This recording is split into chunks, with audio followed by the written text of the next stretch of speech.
Suscríbete a nuestro canal de YouTube. No olvides darle a la campanita para recibir una notificación para cuando subamos el próximo vídeo.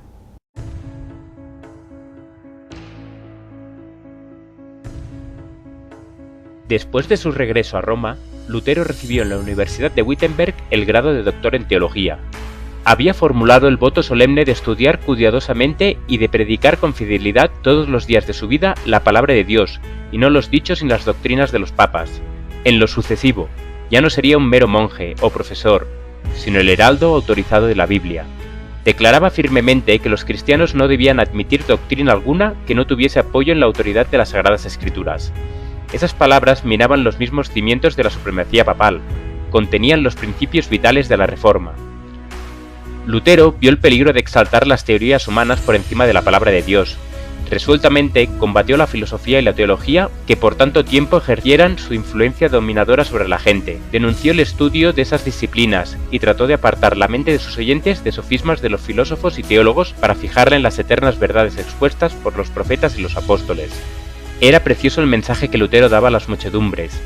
Las buenas nuevas del amor de un Salvador, la seguridad del perdón y de la paz a través de su sangre expiatoria regocijaban los corazones e inspiraban en todos una esperanza inmortal. En Wittenberg se encendió una luz cuyos rayos iban a esparcirse por todas partes de la tierra y que aumentaría en esplendor hasta el fin de los tiempos. Pero la luz y las tinieblas no pueden armonizar. Entre la verdad y el error existe un conflicto inevitable. Sostener y defender uno de ellos es atacar y vencer al otro. Nuestro Salvador ya lo había declarado: no vine a traer paz, sino espada. Y el mismo Lutero dijo pocos años después de principiada la Reforma: no me guiaba Dios, sino que me empujaba, me incitaba. Yo no era dueño de mí mismo, quería vivir en paz y me veía lanzado en medio de tumultos y revoluciones. En esa época de su vida fue obligado a entrar en la contienda. La Iglesia romana hacía comercio con la gracia de Dios. Con el pretexto de reunir fondos para la erección de la Iglesia de San Pedro, en Roma, se ofrecían en venta pública, con autorización del Papa, indulgencias por el pecado. Por medio del precio de los crímenes se iba a construir un templo para el culto a Dios. El oficial encargado de administrar la venta de indulgencias en Alemania era Tetzel, y fue empleado para promover los proyectos mercenarios e inescrupulosos del Papa. Con atroz cinismo repetía las mentiras más desvergonzadas y contaba leyendas maravillosas para engañar a las personas ignorantes, crédulas y supersticiosas. Si éstas hubieran poseído la palabra de Dios, no habrían sido engañadas, pero para poder sujetarlas bajo el dominio del papado y para acrecentar el poderío y las riquezas de los ambiciosos jefes de la Iglesia, se las había privado de la Biblia. Cuando entraba Tetzel en una ciudad, delante de él iba un mensajero que gritaba: la gracia de Dios y la del Santo Padre están a las puertas de la ciudad. Y la gente recibía al blasfemo usurpador como si hubiera sido el mismo Dios quien hubiese descendido del cielo. Tetzel, subido a un púlpito, ponderaba las indulgencias como si fueran el más precioso don de Dios. Declaraba que, en virtud de su certificado de perdón de todos los pecados, al comprador le quedaban perdonados inclusive aquellos pecados que desease cometer después, y que ni aun el arrepentimiento era necesario. Más aún, aseguraba a sus oyentes que las indulgencias tenían poder para salvar no solo a los vivos, sino también a los muertos, que en el mismo instante en que las monedas tintinearan contra el fondo del cofre, el alma por el cual se hacía el pago escaparía del purgatorio y se dirigía al cielo.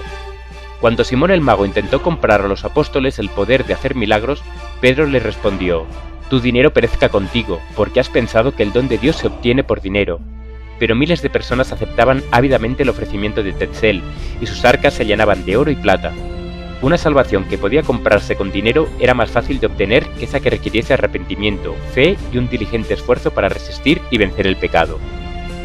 Lutero, aunque era un papista de la orden más estricta, estaba horrorizado por las blasfemas declaraciones de los traficantes de indulgencias. Muchos de sus propios feligreses habían comprado certificados de perdón y no tardaron en acudir a su pastor para confesar sus diversos pecados y esperar de él la absolución.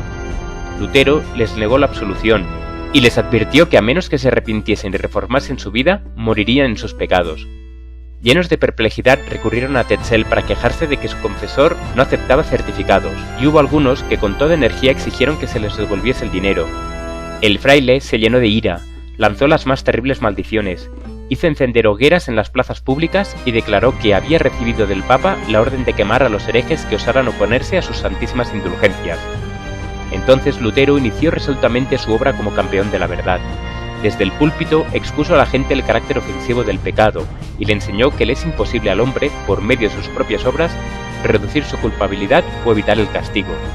Solo el arrepentimiento ante Dios y la fe en Cristo pueden salvar al pecador.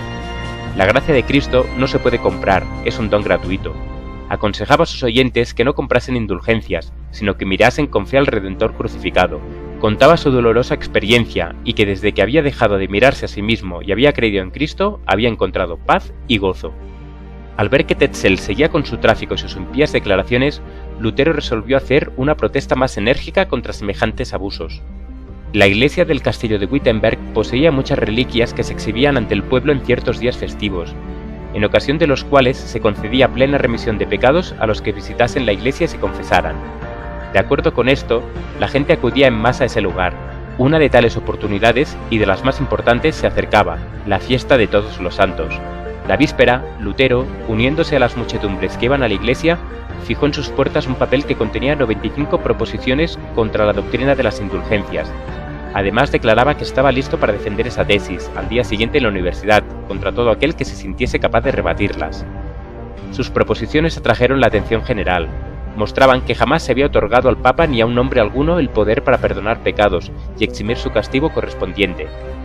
Todo ese sistema era una farsa, un artificio para ganar dinero valiéndose de las supersticiones de la gente, una artimaña de Satanás para destruir las almas de todos los que confiasen en tan necias mentiras.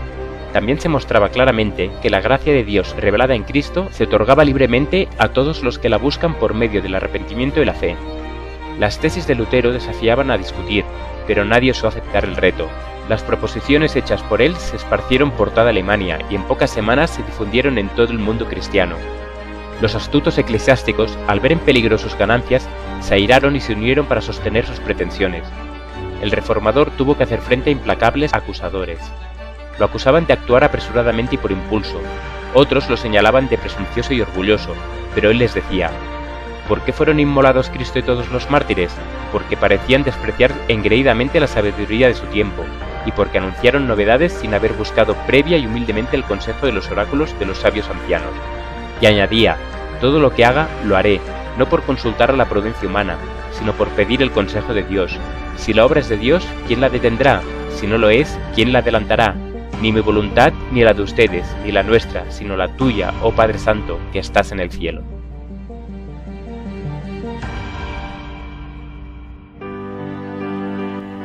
Este ministerio se mantiene gracias a tus aportes. Si quieres contribuir, ve a laverdadilustrada.com o a la descripción de este vídeo.